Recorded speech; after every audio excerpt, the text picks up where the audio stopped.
Assalamualaikum warahmatullahi wabarakatuh. Bagaimana kabar anak solih dan solihah kelas Talha bin Ubaidillah? Semoga kalian semua dalam keadaan sehat ya. Kalian sudah melalui libur semester 1. Hari ini kita kembali belajar ya. Kita kembali lagi di kelas tematik.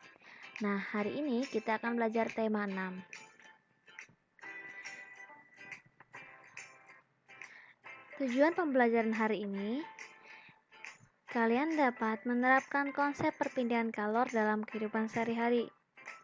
Yang kedua, setelah menyimak video dari pembelajaran Ustazah, kalian dapat meringkas teks penjelasan eksplanasi dari media cetak atau elektronik. Nah, di sini kita bahas terlebih dahulu suhu dan kalor ya. Suhu. Nah, di sini pasti kalian pernah mendengar apa sih pengertian suhu itu? Coba, mungkin kalian sudah tahu? Ya, suhu didefinisikan sebagai derajat atau tingkatan panas suatu benda atau kuantitas panas suatu benda. Alat yang tepat untuk mengukur suhu benda adalah termometer. Nah, macam-macam termometer itu dibagi menjadi 3. Yang pertama, termometer zat padat, termometer zat cair, dan yang ketiga, termometer gas. Nah, di sini Ustazah punya macam-macam termometernya. Nah, di sini ada termometer air reksa. Gambarnya seperti ini ya. Kemudian termometer alkohol. Nah, ini gambarnya.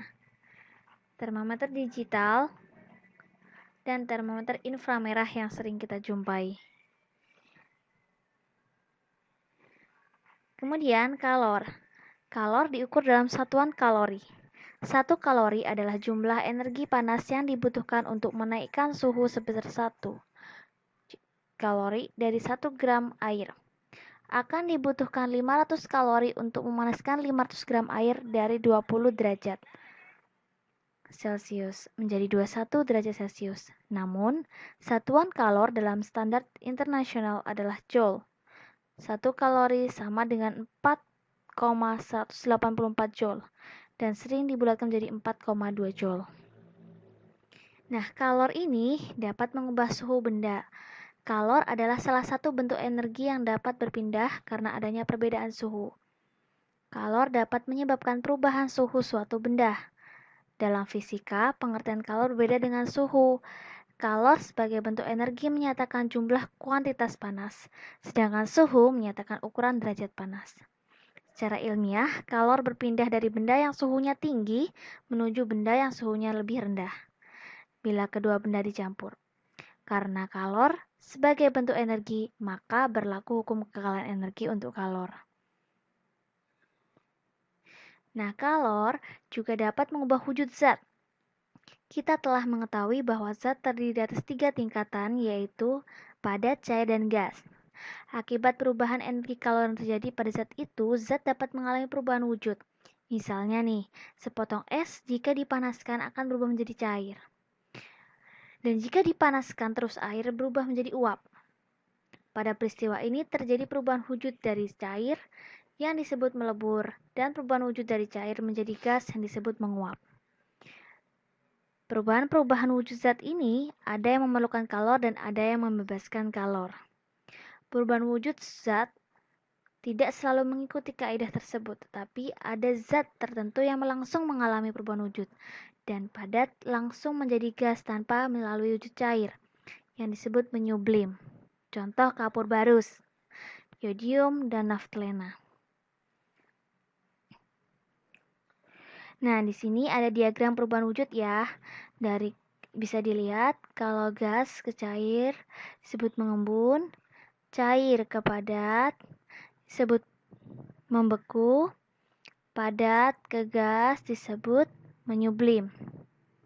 Nah, kebalikannya, kalau dari cair ke gas disebut menguap, gas ke padat disebut mengkristal, dan padat ke cair disebut melebur, ya. Nah, di situ itu ada tanda panah. Nah, tanda panah yang terang itu menunjukkan bahwa perubahan wujud tersebut memerlukan kalor. Sedangkan yang putus-putus itu menandakan pada perubahan wujud itu melepas kalor, jadi tidak membutuhkan kalor. Contohnya, padat ke cair. Nah, itu disebut melebur. Nah, proses dari padat ke cair, proses perubahan wujud dari padat ke cair ini karena di situ ada tanda panah yang tebal, berarti dia membutuhkan kalor untuk merubah dari wujud gas padat ke cair. Contohnya es batu, ya padat, ke air. Dia mencairkan, dia harus membutuhkan kalor panas. Sedangkan cair ke padat, dari air dimasukkan ke kulkas, dia membutuhkan panas? Tidak kan? Dia malah melepas panas untuk menjadi membeku. Kemudian pemuaian. Pemuaian adalah bertambahnya ukuran suatu benda karena pengaruh perubahan suhu atau bertambahnya ukuran suatu benda karena menerima kalor. Nah, pemuaian terjadi pada 3 zat, yaitu pemuaian zat padat, cair, dan zat gas. Pemuaian pada zat padat ada 3 jenis, yaitu pemuaian panjang, luas, dan pemuaian volume. Nah, sedangkan pada zat cair dan zat gas hanya terjadi pemuaian volume saja. Nah, ini contohnya ya. Contoh dari pemuaian. Nah, di sini ada gambar rel kereta api yang diberikan celah ya, supaya dia ketika memuai, ketika terkena sinar matahari dia bisa memuai tanpa ada tidak patah gitu. Kemudian di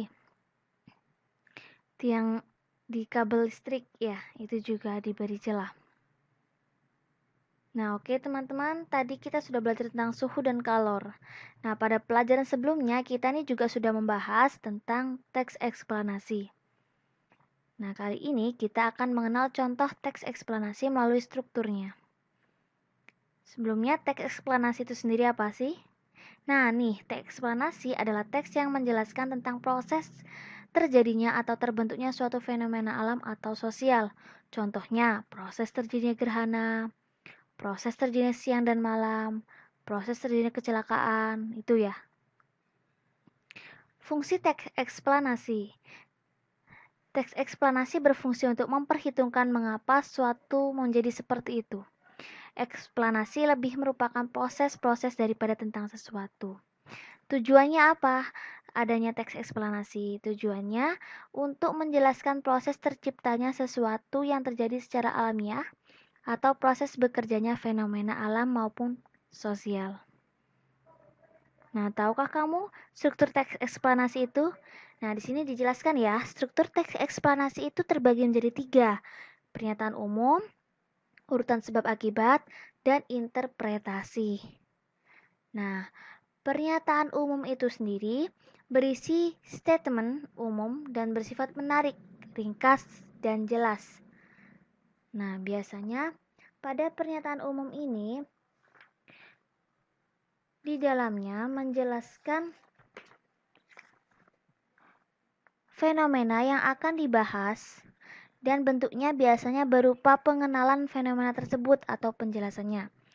Sedangkan penjelasan atau deret penjelas berisikan tentang detail penjelasan proses keberadaan proses terjadinya.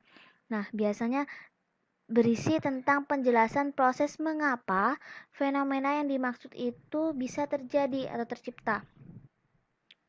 Nah, biasanya pada bagian ini bisa terdiri lebih dari 1 paragraf pada deret penjelas, karena dia menjelaskan seperti itu. Kemudian yang terakhir penutup atau interpretasi, berisikan kesimpulan atau pernyataan tentang topik atau proses yang dijelaskan. Nah, pada teks penutup yang diberi pilihan dan bukan keharusan. Nah, teks penutup ini adalah teks yang merupakan intisari atau kesimpulan dari pernyataan umum dan deret penjelas, itu ya. Oke, tugasnya untuk hari ini ada 2 tugas. Yang pertama, tugas bahasa Indonesia. Silahkan kalian buka buku tema 6 halaman 17. Nah, di situ ada soal ayo rumuskan. Kita coba berlatih mengerjakan ayo rumuskan.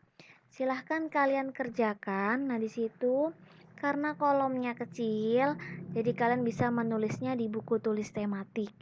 Atau kalian boleh menuliskannya di selembar kertas, kemudian kalian rekatkan di buku tema halaman 17 itu. Nah, kemudian tugas yang kedua, itu tugas IPA. Kalian, Ustazah minta untuk belajar, mencoba mengerjakan. Ayo aplikasikan halaman 49 di buku tema 6. Silahkan dibuka. Itu ada soal nomor 1 sampai 3. Di buku tulis silahkan dikerjakan ya di buku tulis tematiknya, karena di situ tidak cukup. Boleh juga kalian mengerjakan di lembaran ya.